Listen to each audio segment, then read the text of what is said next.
안녕하세요. 때는 아침 복상 배영호 목사입니다. 오늘은 시편 14편 1절에서 3절 말씀입니다. 어리석은 자는 그 마음에 이르기를 하나님이 없다 하는도다. 그들은 부패하고 그 행실이 가증하니 선을 행하는 자가 없도다.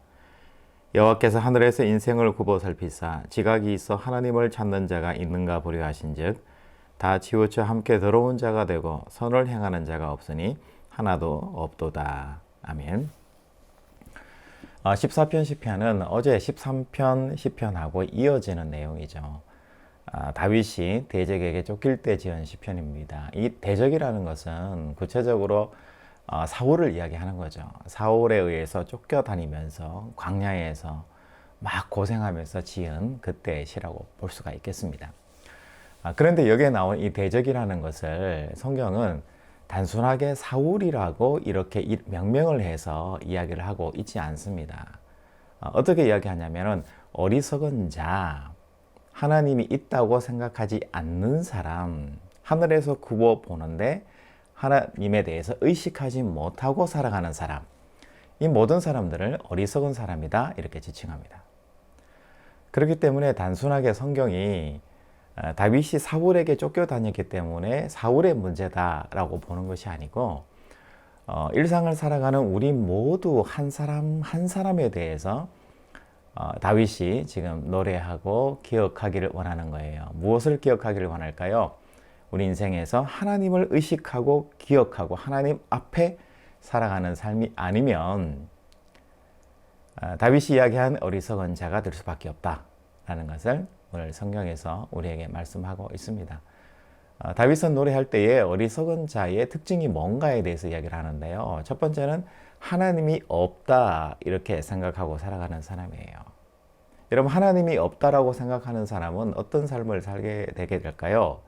부정적인 삶을 살게 될 것이고 끌려다니는 수동적인 삶을 살게 될 것이고요. 두려움에 사무쳐서 사는 삶을 살겠지요. 그러면 두려움이 잘못인가요? 아니에요. 사람은 얼마든지 두려워할 수 있습니다. 그런데 두렵기 때문에 무엇을 의지할까요? 힘을 의지하는 것이고요. 두렵기 때문에 돈과 소유에 집중하는 것이고요. 두렵기 때문에 내 안정을 추구하기 위해서 더 많은 것들을 소유하기 위해서 애를 쓰고 수고하고 땀을 흘리는 거예요. 그 마음에 하나님이 있다라고 생각하는 사람은 사람들 앞에 당당하게 잘 이야기하고 나누는 사람이고요. 사람과 많이 만나는 사람이고요. 사람들 앞에서 헌신과 봉사가 있는 사람인 거죠. 왜냐하면 하나님 앞에서 사람 앞에서 선을 행하는 사람으로 살아간다. 이렇게 다윗이 노래를 합니다.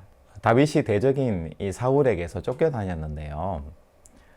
그런데 그의 아들 요나단을 보게 되잖아요. 사울의 아들 요나단을 보면 다윗을 보고 예뻐하게 돼요. 다윗을 친근하게 생각하게 되고 다윗이 이 요나단을 정말 가장 가까운 친구라고 이렇게 생각하잖아요. 그 이유는 뭘까요? 아버지 사울과 같이 다윗을 어떻게 하면은 정치적인 어떤 연적이니까 죽이려고 하고 다윗이 패망하기를 원하는 그런 마음으로 다윗을 쫓아다니는 그런 왕이 아니고요. 다윗을 인정하고 다윗을 살려주려고 하고 다윗이 믿는 그 하나님을 인정하는 삶을 살아가게 된 거죠. 그랬을 때 같은 혈족이고 아버지와 아들 관계지만 다윗과의 관계에서 완전히 확연하게 다르잖아요. 사울은 죽이려는 자, 요나단은 다윗을 살려주려고 애쓰는 자. 하나님 앞에서 살아가는 사람은 진리 앞에 살아가는 사람이고요. 어리석은 자는 하나님이 없다라고 생각하고 있고 자기 욕망과 자기 탐심에 집중하는 사람이에요. 그런 사람이 어리석은 사람이다 라고 할 수 있겠습니다. 최근에 나온 영화는 아니지만 과거에 암살이라는 영화, 이정재 씨가 주인공인 영화가 있었고요. 그리고 또 최근에 굉장히 많은 인기를 모았던 서울의 봄이라는 영화가 있었고 가장 최근에는 파묘라는 영화가 있었습니다. 이 세 영화는 암살이라는 영화는 일제의 독립군, 일제의 정치인들을 암살하는 암살단 독립군이었는데 그 중에서 일제에 의해서 넘어가서 이중첩자 노릇을 하는 이정재 씨에 대한 이야기잖아요. 그리고 서울의 법은 우리나라의 군부 독재에 대해서 저항하는 것을 표현한 영화고요. 파묘도 무덤과 바위쳐 가지고 이장하는 내용을 담고 있지만 결국은 일제에 저항하는 우리 민족의 얼과 역사의식에 대해서 다룬 영화라고 우리가 알 수가 있잖아요. 그 중에서 암살이라는 영화를 한번 소개해 드리면 이정재 씨가 독립군이었는데 일본 주요 인물들을 암살하는 암살단의 한 요원이었는데 오히려 일제에 매수가 돼가지고 여러 가지 위협을 받게 되잖아요. 가족에 대한 위협, 자기 자신의 목숨에 대한 위협. 그런 상황에서 얼마든지 자기 목숨을 살려고 하고 생각을 하게 되는 것 같아요. 그런데 나중에 배신을 하고 친구들을 죽이기도 하고 결정적인 순간에는 일본 편에 들어서 자기 삶을 영위하게 되는 거잖아요. 그러다가 나중에 독립이 되고 일제 치하에 있었던 배신자, 매국노들을 처단하는 그런 재판들이 많이 열렸는데 그 중에서 이정재 씨가 세워지게 되잖아요. 배신했다라는 거죠.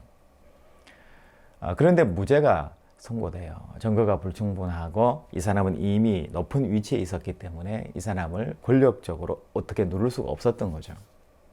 그런데 그 암살단 동료 중에 한 동료가 나타나서 그냥 총으로 쏴서 이정재 씨를 그 자리에서 죽이잖아요. 그런데 죽기 전에 이정재 씨 동료가 이정재 씨에게 이야기를 하잖아요. 너 왜 동료들을 죽이고 배신했냐? 어떻게 그럴 수가 있느냐? 라고 이야기했을 때 유명한 대답을 하잖아요. 그 대답이 뭘까요? 나는 독립이 절대로 되지 않는다라고 생각했어. 나는 일본이 영원할 것이라고 생각했어. 이런 날이 절대로 나는 온다라고 생각하지 않았어. 라고 말하는 내용이었습니다. 여러분, 이 영화를 저는 되씹어서 한번 돌려보면서 이런 마음이 들었어요. 우리 마음에 하나님이 없다. 내 안에 소망이 없다. 소망이, 희망이 중심이 되는 나라, 가정, 희망이 나를 이끌어가는, 리더해가는 그 시대는 없을 거야. 라는 이 절망이 결국은 우리 삶을 주도해버리고 만다라는 거죠.